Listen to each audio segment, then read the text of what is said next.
너무나도 잘 알고 있는 과부의 두 렙돈, 그리고 예루살렘 성전 파괴에 대한 예언 이야기입니다. 20장에서는 예수님과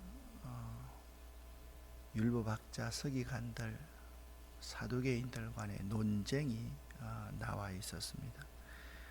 그들은 예수의 인기가 하늘을 치솟자 계속해서 예수와 논쟁을 벌여서 예수를 따르는 군중의 무리들과 예수를 이간질 시키려는 생각들을 가지고 있었습니다.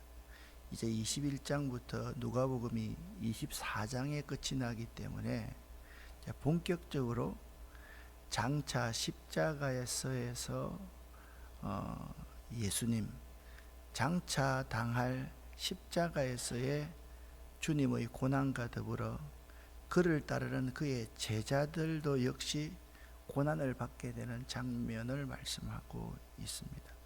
오늘 가부의 두 렙돈 이야기 여러분 너무나도 잘 알지요. 그런데 과부의 두 렙돈 이야기에서 우리가 무엇에 주의해야 될지를 여러분과 함께 먼저 나누도록 하겠습니다. 1절부터 4절까지를 쉬운 성경으로 함께 읽어보겠습니다. 예수님께서 부자들이 헌금함에 헌금 넣는 것을 보셨습니다. 또 가난한 가부가 렙돈 동전 2개를 넣는 것을 보셨습니다. 예수님께서 말씀하셨습니다. 내가 진정으로 너희에게 말한다. 이 가난한 가부가 그 누구보다 더 많은 헌금을 하였다.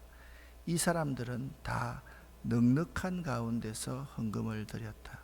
그러나 이 여자는 매우 가난한 가운데서 가지고 있는 생활비 전부를 드렸다. 아멘. 자, 3절 말씀을 잘 보시기를 바랍니다. 내가 진정으로 너희에게 말한다. 너희가 누구라고 여러분 생각하십니까? 제자들을 말을 합니다. 그러니까 예수님께서 자기를 따르는 제자들에게 헌금의 정신을 가르치는 겁니다. 그러니까 그 정신이 무엇이냐? 오늘 본문에 잘 나타나 있습니다.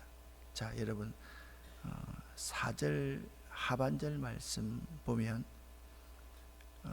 접속사 중에서 역접 접속사 그러나라는 접속사가 나옵니다. 그러니까 이 가난한 가부를 칭찬할 수 있는 내용이 뭐냐? 가지고 있는 전부를 드렸다. 그렇게 말합니다. 예수의 제자는 자신이 가지고 있는 전부를 드릴 수 있는 사람이어야 한다. 그렇게 말씀하고 있다라는 거죠. 자, 예수께서 성전에서 헌금하는 사람들을 제자들과 함께 지켜보다가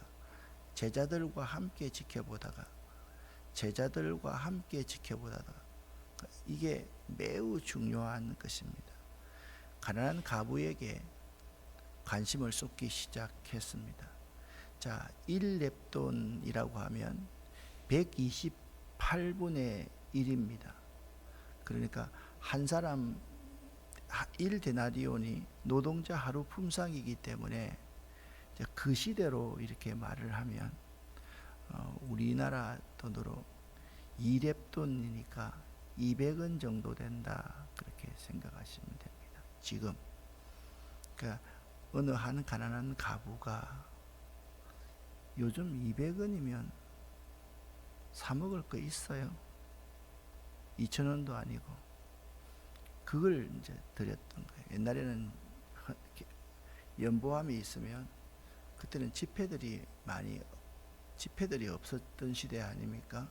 연보함이 생각보다 큽니다. 이 정도 높다고 생각해요. 여기다가 동전을 떨어뜨리면 소리가 나겠어요? 안 나겠어요? 소리가 날 거예요. 부자들은 동전을 이렇게 넣으면 주르르 하는 소리가 오랫동안 날 거고, 요 가부는 땡그랑 땡그랑 2번 이렇게 낯설 것입니다. 그리고 제자들에게 이렇게 말씀하셨습니다. 이 가난한 과부가 모든 사람보다 많이 넣었도다. 자, 여러분 지금 누가복음을 읽고 있습니다. 누가복음의 저자는 누굽니까? 누가입니다. 의사 누가입니다. 누가는 이방인입니다. 이방인 가운데 최초로 복음서를 성경을 기록한 사람입니다. 누가는 작가입니다. 의사면서 작가입니다. 이 모든 일을 자세히 미루어 살핀 나도 데오빌로 각하에게 이 복음의 내용을 기록하는 것이 좋게 생각해서 누가복음과 사도행전을 기록해서 되도록이면 이방인들이 예수의 복음을 잘 이해할 수 있게 자세하게 설명한 사람이 누가였습니다. 누가는요, 그렇기 때문에 이방인들, 믿지 않는 사람들, 그런 사람에 매우 관심이 많은 사람입니다.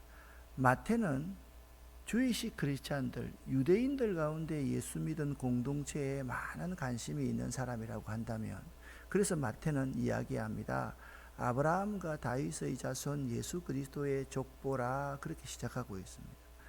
누가는 족보를 이야기를 할 때 예수님의 모든 조상은 아담이다. 아담은 하나님으로부터 말미암았다.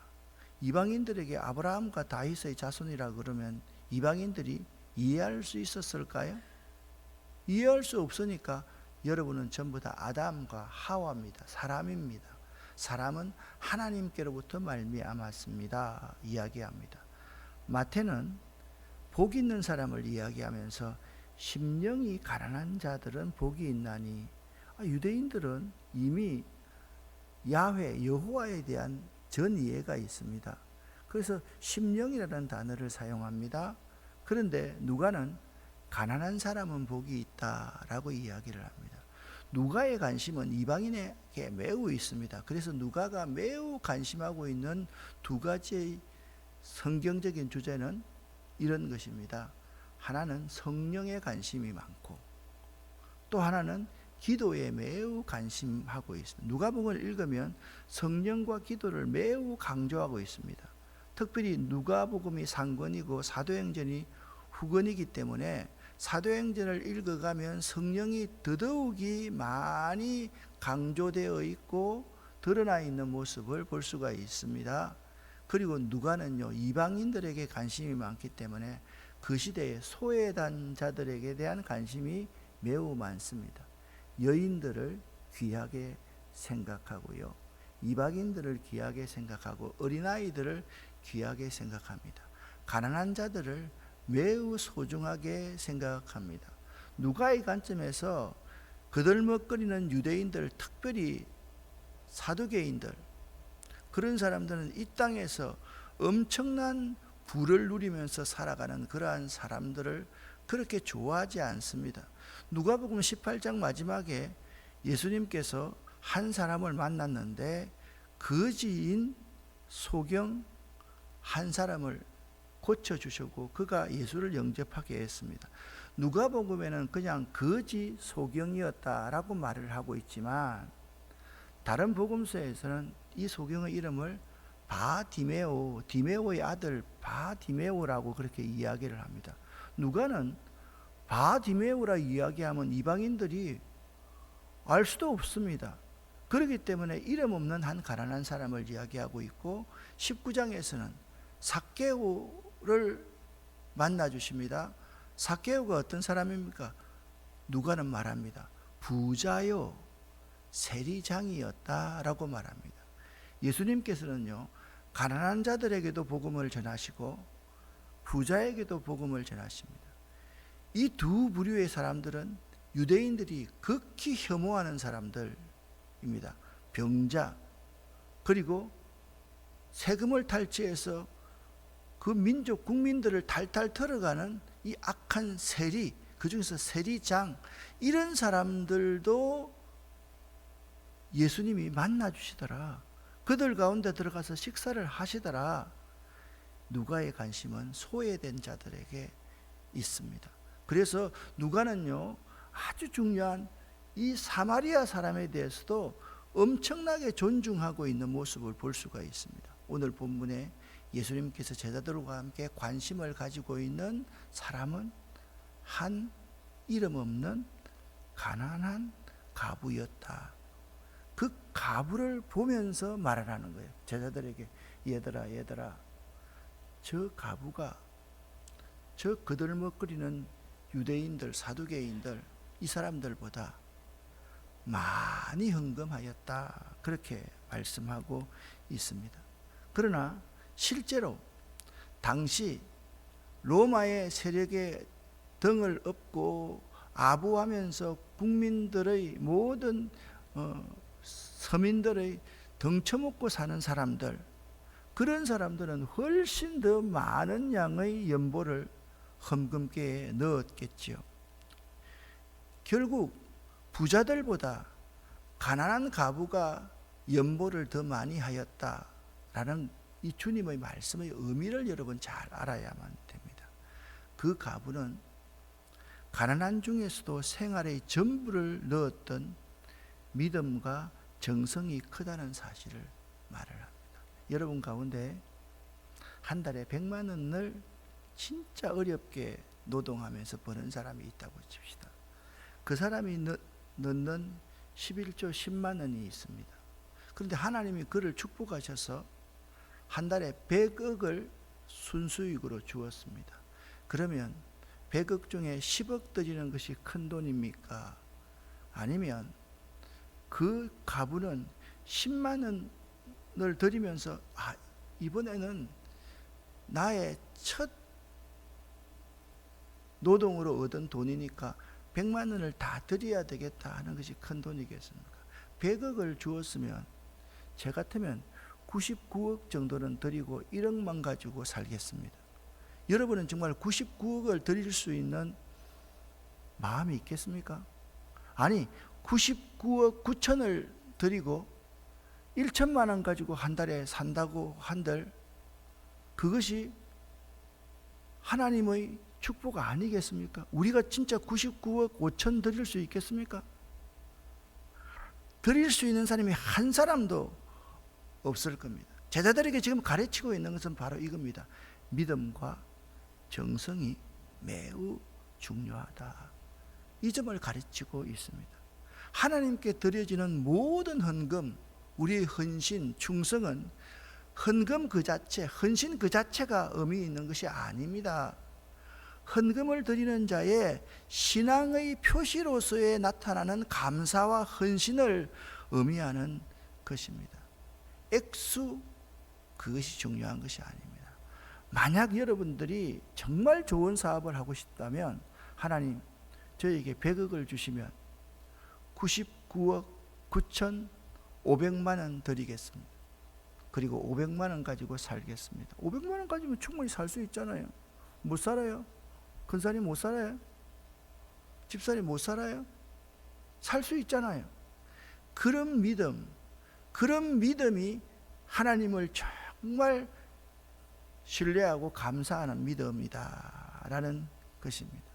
그 헌금 속에 포함된 자신의 신앙에 관심을 기울여야 합니다. 또한 제단에 예물을 드리다가 형제와 불화한 일이 있으면 그 제단 앞에다가 예물 딱 놓아두고 형제와 화해하고 나서 그리고 하나님께 드리라 말씀하고 있는 것입니다. 그리고 불법적으로 얻은 수익, 하나님께서 다른 사람 인신매매해가지고 11조 드리면 99억 드리면 그 좋아하시겠습니까?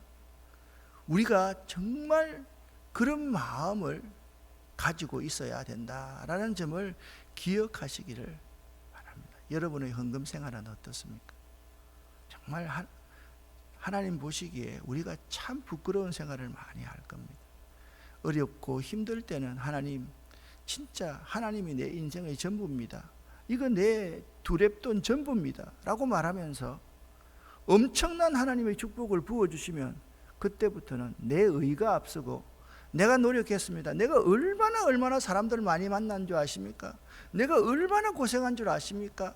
그렇게 이야기하는 그 순간 우리는 가난한 한 가부가 되는 것이 아니라 그 시대의 사두개인들이 될 수 있는 것입니다.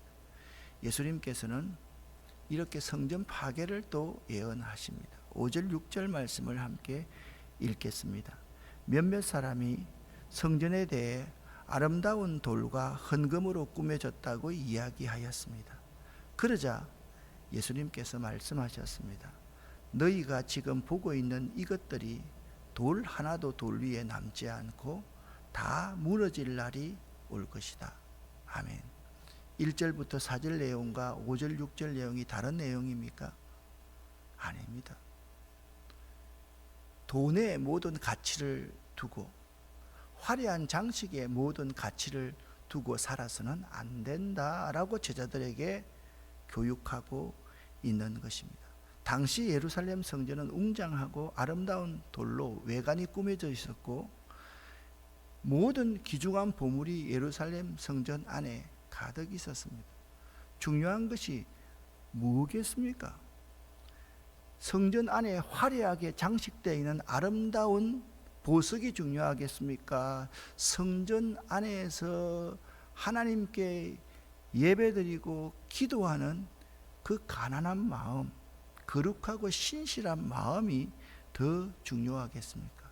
이러한 그들의 겉모습을 자랑하는 모습을 보고 예수님께서 말씀합니다. 너희는 이 겉모습에 많이 도취되어 있고 우리 교회 참 좋아요. 그러면 우리 교회 건물이 참 좋습니다라고 자랑하면 그것이 맞습니까? 우리 교회 참 좋아요. 그러면 뭘 자랑해야 됩니까? 교회 들어와 보면요, 교인들이 너무너무 친절하고 사랑이 많아요. 여러분, 제 자랑하는 거 아닙니다. 저는 교회에 있으면요, 화장실 들어오는 사람, 숙회로 오는 사람 들어오면요, 정말 너무 과할 만큼 잘해드립니다. 지난주 세 분의 근사님이 오셔서 교회 화장실 왔습니다. 그래서 그 사람들은 차를 대고 가면 좀 미안한 마음이 있으니까 커피 해요? 이렇게 물어봅니다. 그러면 그 사람들한테 커피를 주는데 커피도 따뜻한 커피도 주고 금냉식 아이스도 주고 빵도 주고 다 줍니다. 감동되죠. 어제도 또 그런 두 부부가 왔습니다. 다 좋습니다. 그 부부 다음에 또 찾아올 겁니다. 그 근사님들이 있잖아요. 지난 주일날 오후에 자기 딸 데리고 우리 교회에 놀러 왔습니다. 이런 교회도 있더라. 우리가 어느 시점에 우리 교회 슬로건이 그런 슬로건이었습니다. 어머, 이런 교회도 있었네. 여러분과 제가 우리 교회 참 아름답습니다 라고 말할 수 있는 것, 바로 이런 정신과 이런 마음이 있을 때 우리 교회 참 좋습니다, 아름답습니다 라고 말을 할 수 있어야지, 건물이 화려하고 건물이 웅장하고 건물이 크고 공간이 많다고 해서 그렇게 자랑할 수 있다라고 한다면 그 시대의 바리새인들, 서기관들 그리고 장로들과 똑같은 모습입니다. 예수님께서 한탄하시면서 그러한 외형을 자랑하는 모습을 한탄하시면서 성전 파괴를 예언하셨습니다. 그런 것은 하나님이 무너뜨려야 되는 것이 맞지 않습니까? 그런 마음은 무너뜨려야 되지 않습니까? 실제로 주후 70년 로마의 대장군 티투스 장군에 의해서 예루살렘 성전은 돌 위에 돌 하나도 남지 않고 성전이 폐허가 되어서 거기서 풀이 자라는 파괴가 일어났습니다. 하나님이 있잖아요.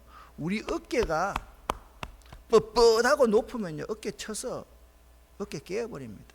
우리 목이 뻣뻣하면, 우리의 머리가 뻣뻣하면 하나님이, 우리 허리가 뻣뻣하면 하나님이 그걸 치십니다. 그걸 우리가 알아야 된다라는 것입니다. 그리고서 말을 합니다. 여러분, 왜 말세의 징조를 이야기하겠습니까?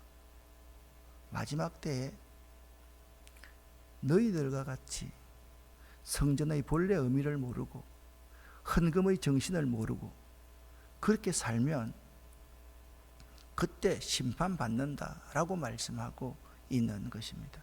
자, 제가 읽겠습니다. 제자들이 예수님께 물었습니다. 자, 내가 오늘 3절 예수님께서 제자들과 함께 헌금 넣는 것을 보시면서 지금 말씀하셨다라고 말합니다. 제자들이 예수님께 물었습니다. 선생님, 언제 이런 일이 일어날 것입니까? 징조가 무엇입니까? 너희가 속지 않도록 조심하여라. 많은 사람들이 내 이름으로 와서 때가 왔다 말할 것이고, 전쟁과 난리의 소식에 들을 때 두려워하지 말고 그들을 따라가지 말아라. 종말은 이런 뒤에 따라오는 것이다 라고 말씀하고 있습니다. 우리가 있잖아요. 우리의 모습을 보면 우리 속에 사랑이 식어가면 그것이 바로 말세가 되는 것입니다. 오늘날 우리의 모습이 똑같은 모습입니다. 지금 종말을 강조하고 있는 것이 아닙니다. 우리의 삶이 now and here, 지금 여기서 어떤 자세로 하나님을 섬기고 있는가, 그것이 매우 중요하다라는 것입니다. 난리와 난리의 소문은 무엇입니까? 각자가 이기적인 마음으로 신앙생활 할 때 내 밖에 모르고 다른 사람에 대한 배려가 없고 내가 힘이 있다고 해서 가난하고 불쌍하고 병든 자들을 무시하고 나만 생각할 때 난리와 난리의 소문이 나지 않겠습니까? 예수님께서 지금 제자들에게 그러한 것을 강조하고 있는 것입니다. 오늘날 우리 주변에서 볼 수 있는 여러 가지 종교적, 윤리적 타락은 말세의 징조임을 우리가 깨닫고 우리는 더욱더 하나님 앞에 신실한 삶, 거룩한 삶, 경건한 삶을 살 수 있어야만 되겠습니다. 말 한마디, 행동 한마디에서 자신의 우월함을 드러내는 예수의 제자가 되어서는 안 됩니다.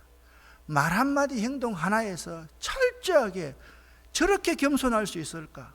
저 근사님, 저 집사님, 저 장로님이라면 나 예수 믿고 싶어. 저분 진짜야. 그런 말을 들을 수 있는 제자가 되라. 예수님께서 계속 그렇게 말씀하고 있는 것입니다. 그러면 그렇게 살면 제자는 핍박을 받는다라고 말씀. 그러니까 그렇게 사는 것은 핍박을 각오해야 된다. 그렇게 말씀하고 있는. 이런 핍박을 각오하지 않으면 예수의 제자가 될 수 없어. 나의 제자가 될 수 없어. 너희의 전부를 드리지 않으면 나의 제자가 될 수 없어. 그것을 오늘 19절까지 계속해서 말씀하고 있는 것입니다. 같이 읽어보겠습니다. 그러나 이 모든 일들이 일어나기 전에 사람들이 너희를 잡고 박해할 것이다. 또한 너희를 회당과 감옥에 넘길 것이다. 너희는 내 이름 때문에 왕과 총독 앞에 끌려갈 것이다. 그러나 이것이 너희에게 증거의 기회가 될 것이다. 너희는 변론할 말을 미리 준비하지 않겠다고 마음에 결심하여라. 내가 너희에게 말과 지혜를 주어 너희 원수 가운데 그 누구도 너희를 맞서거나 반박하지 못할 것이다. 너희의 부모와 형제, 친척, 친구들이 너희를 넘겨줄 것이다. 그리고 너희 중 몇몇을 죽이기도 할 것이다. 너희는 내 이름 때문에 모두에게 미움을 받을 것이다. 그러나 너희 머리카락 하나도 다치지 않을 것이다. 너희는 인내함으로 생명을 얻을 것이다. 우리가 가난하고 어려워도 있잖아요. 마지막 때 우리에게 가장 핍박이 오고 자기 모든 것을 다 드리는 과부의 그러한 마음으로 신앙생활하면 반드시 핍박받죠. 왜? 내가 그런 마음으로 신앙생활하면 내 주변에 사랑 모이지 않겠습니까? 나 때문에 예수 믿는 사람들이 많아지지 않겠습니까? 우리 아름다운 교회에 그러한 사람 10명만 있으면 우리 아름다운 교회에 그러한 사람 10명 때문에 주변 지역에 있는 많은 교회에 사람들이 모이지 않겠습니까? 그러면 핍박하지 않겠습니까? 사단이 틈타지 않겠습니까? 반드시 틈을 탈 겁니다. 그렇습니다. 정말 너희가 제자라면 그 과부처럼 정성과 믿음을 다해서 신앙생활하라. 그렇게 말씀하고 있는 것입니다. 우리는 이런 삶을 살 수 있어야만 됩니다. 여러분, 초대교회 스데반이 순교하고 핍박이 왔을 때 그 핍박이 찬스, 기회였습니다. 그때 오히려 그들은 유대와 사마리아 이방 땅으로 흩어져서 복음을 전했습니다.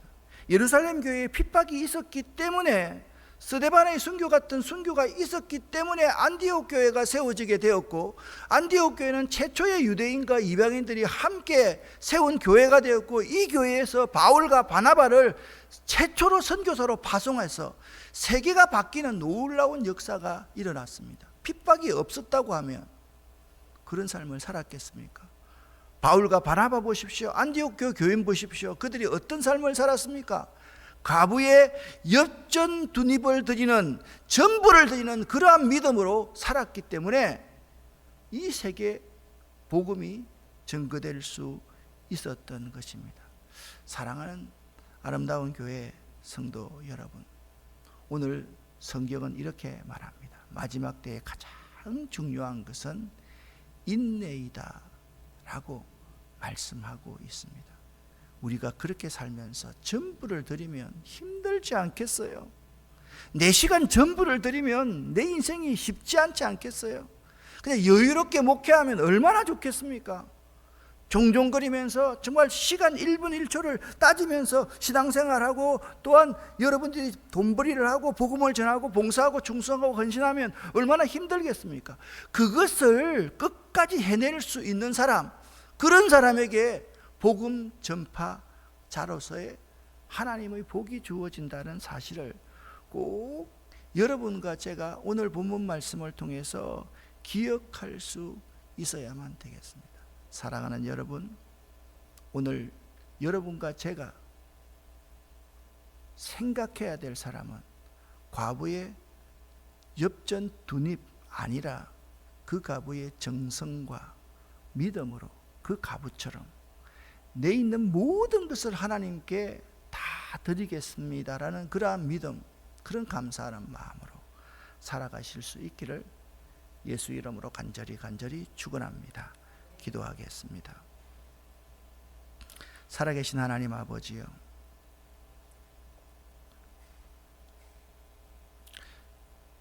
아무리 생각해도 저와 우리 교인들은 그 유대인들이지 이 가난한 과부 같지가 않습니다.